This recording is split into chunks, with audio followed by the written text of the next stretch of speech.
একজন শ্রমিকের যে অধিকার রয়েছে সেই অধিকারের বিষয়ে কিছু কথা।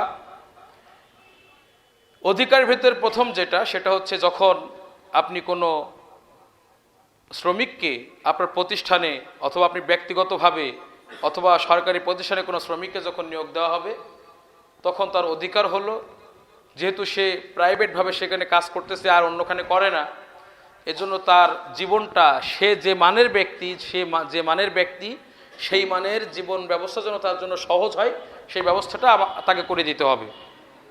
সে যে মানের, সেই মানের ব্যবস্থাপনা তাকে করে দিতে হবে। তার জন্য উপযুক্ত বাসস্থানের ব্যবস্থা করতে হবে। যদি সে বিবাহিত না হয় তাহলে তার বিবাহের জন্য সহযোগিতা করতে হবে। তার বিবাহের ব্যয় বহন করার শক্তি নেই, কারণ আপনার এখানে সে চাকরি করে, সে বিয়ে করতে চায়, তাকে সহযোগিতা করতে হবে।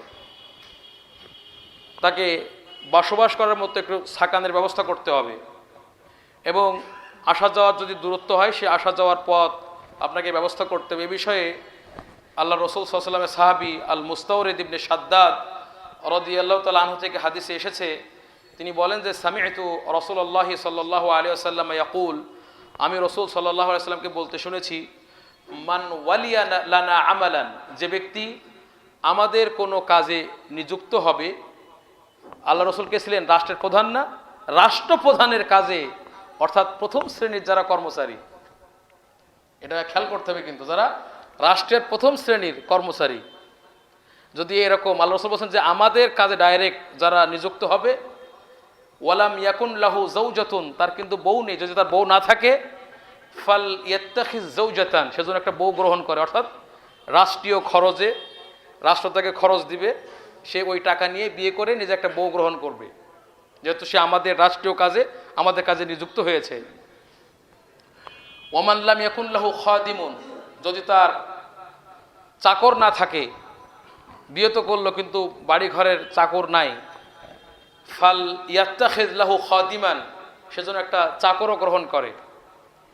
ওয়ামান লাম ইয়াকুন লাহু মাসকানুন, যদি তার বাসা না থাকে, থাকার ব্যবস্থাপনা না থাকে, ফাল ইয়াত্তাখিজ লাহু মাসকানান, সেজন্য তার জন্য একটা বাসা গ্রহণ করে, অর্থাৎ রাষ্ট্র এটা বহন করবে রাষ্ট্রীয় খরচে।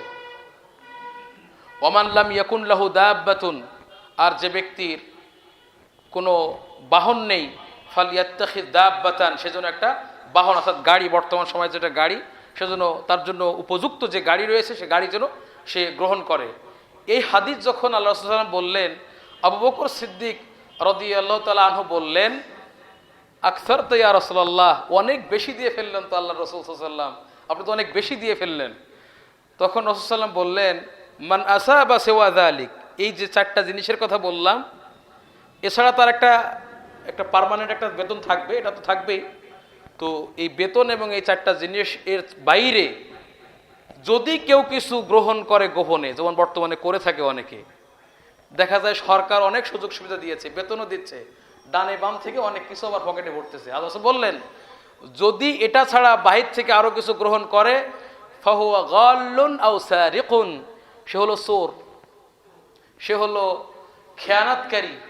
চিন্তা করুন কত কঠিন কথা আল্লাহ সাল্লাল্লাহু আলাইহি ওয়াসাল্লাম বললেন, ওমান গাল্লা ইয়াতি ওমা ইয়াগলুল ইয়াতি বিমা গাল্লা ইয়াউমুল কিয়ামাহ, কিয়ামতের দিবসে আজকে যদি কেউ খেয়ানত করে রাষ্ট্রীয় সম্পদের, জনগণের সম্পদের, কিয়ামতের দিন ওটা নিয়ে হাজির হতে হবে। সেদিন মান সম্মানটা কোথায় থাকবে এবং সেদিন বিচারটা কি হবে? আল্লাহ সাল্লাল্লাহু চোর বললেন, যদি এটার বাহিরে যদি কোনো সচিব হোক, কোনো রাষ্ট্রীয় বড় কর্মকর্তা হোক, এরা যদি এগুলোর বাহিরেও সরকারি সুযোগ সুবিধা ভোগ করার পরেও যদি বাহির থেকে কিছু গ্রহণ করে, সব চোর। এটা আল্লাহ রাসূল সাল্লাল্লাহু আলাইহি ওয়াসাল্লামের ভাষায়। এখন আপনারা বলতে পারেন এটা তো উচ্চ পর্যায়ে। হ্যাঁ, প্রত্যেকে যখন আপনি একটা মাদ্রাসাতে শিক্ষক নিয়োগ দিচ্ছেন, সরকারের দেখতে হবে যে এই মাদ্রাসার শিক্ষকদের তো একটা জীবন আছে, তাদের ওই পরিমাণ সহযোগিতা করবে। প্রাইভেট মাদ্রাসা যেগুলি আছে, সে মাদ্রাসা যারা কমিটি থাকবেন তাদেরও উচিত যে না, সেখানে শিক্ষকরা যারা আছে তারা যেন মানসম্মত জীবনযাপন করতে পারেন। এটা অধিকার প্রত্যেকটি শ্রমিকের। শ্রমিক বলতে শুধু এই রিক্সা চালায় আর যারা কামলা এরা না, কিন্তু শ্রমিক, এই যে এরাও শ্রমিক, যারা সচিব টচিব এরাও কিন্তু শ্রমিক, এরাও আজির। কিন্তু রিক্সা আলাও মানুষ বয়, বিমানেও মানুষ বয়। তো বিমানে যারা মানুষ বয় এদের কত সম্মান, আর রিক্সাদের থাপ্পড় দিয়ে বেড়ায় মানুষ। জুতা যদি এই ফুটপাতে বিক্রি করে এর মূল্য নেই, আবার বিশাল জুতার দোকান দিয়ে বসছে, কি একবার টাই গলায় দিয়ে জুতা বিক্রি করতেছে। এগুলো হলো সিস্টেম, কিন্তু সবাই বিক্রেতা। তো এখন এই জন্য আমি বলছি শ্রমিক সবাই কিন্তু মানের কম বেশি আছে, প্রত্যেকের মান অনুযায়ী যে যে মানের সেই মান অনুযায়ী তাকে সম্মান করতে হবে, তার জীবনটা তার মান অনুযায়ী সহজ করে দিতে হবে। এটা হলো প্রথম অধিকার শ্রমিকের।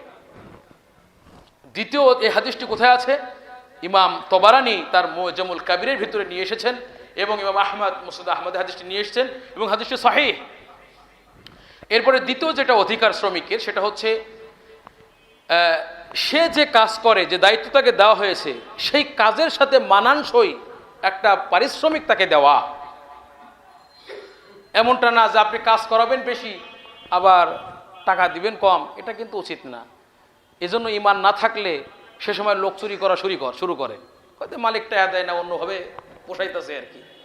তো দেখা যাবে যে আপনি একদিক থেকে যেমন জুলুম করলেন শ্রমিকের উপরে, আর একদিক থেকে তাকে চোর বানালেন, কারণ আপনার কারণে সে আপনার ওখান থেকে চুরি করতেছে, আপনি বুঝতে পারতেছেন না।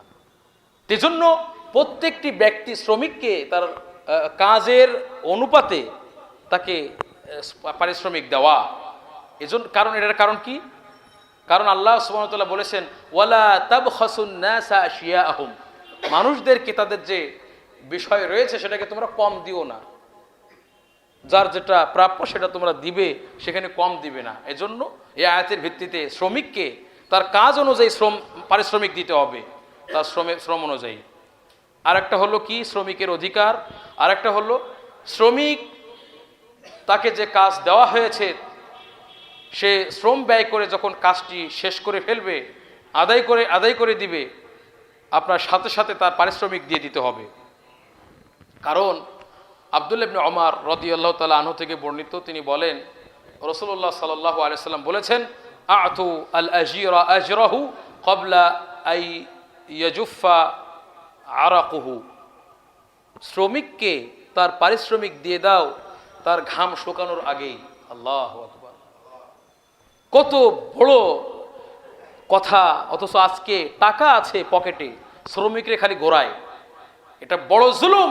আল্লাহ রাসূল সাল্লাল্লাহু আলাইহি ওয়াসাল্লাম বলেছেন, মাতালুল গানি যুলমুন, ধনী ব্যক্তি যদি টাল বাহানা করে আজ দিব না কাল দিব, টাকা আছে সব আছে, এটা জালেম।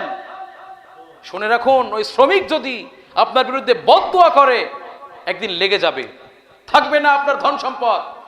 কারণ আল্লাহ রাসূল সাল্লাল্লাহু আলাইহি ওয়াসাল্লাম বলেছেন, ইত্তাকি দাওয়াতাল মাজলুম, মাজলুমের বদদুয়া থেকে বেঁচে থাকো, ফাইন্নাহু লাইসা বাইনাহা ওয়া বাইনাল্লাহি হিজাব, ওই দোয়া এবং আল্লাহর মাঝে পর্দা নাই, যে কোনো সময় লেগে যেতে পারে আপনার বিরুদ্ধে তার বদদোয়া। এই জন্য শ্রমিক তার কাজ করার পরে না টাল বাহানা করে তার পারিশ্রমিকটা দিয়ে দিতে হবে, এটা তার অধিকার। এটা হাদিস ইবনে মাজাতে আছে এবং এটা সহিহ সনদে বর্ণিত।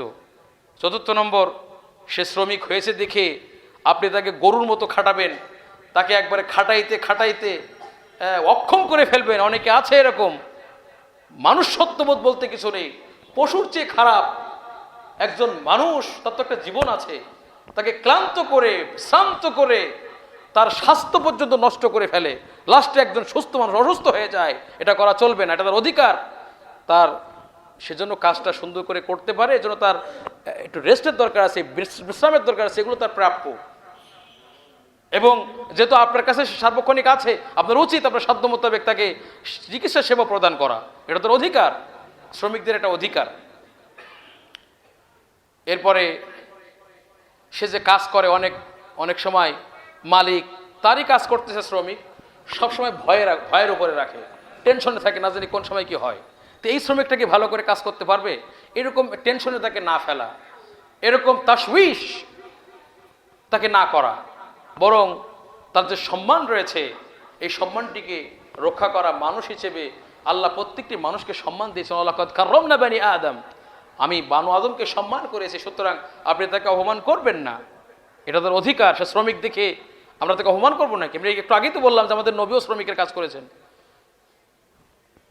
যাই হোক, এটা গেল আপনার শ্রমিকের অধিকার। অনেক আছে কিন্তু আমাদের সময় সংকলন হবে না, যার কারণে আমাদের টাচ দিয়ে যেতে হচ্ছে। কারণ এটা এমন একটা বিষয়, এই বিষয়ে একটা গবেষণা আছে এত বড়, তো সেটা বলতে গেলে তো এখানে কয়েক মাস লাগবে প্রত্যেক দিন করলেই। তো আমরা সার সংক্ষেপ যাতে করে আমরা মোটামুটি একটা আইডিয়া পাই।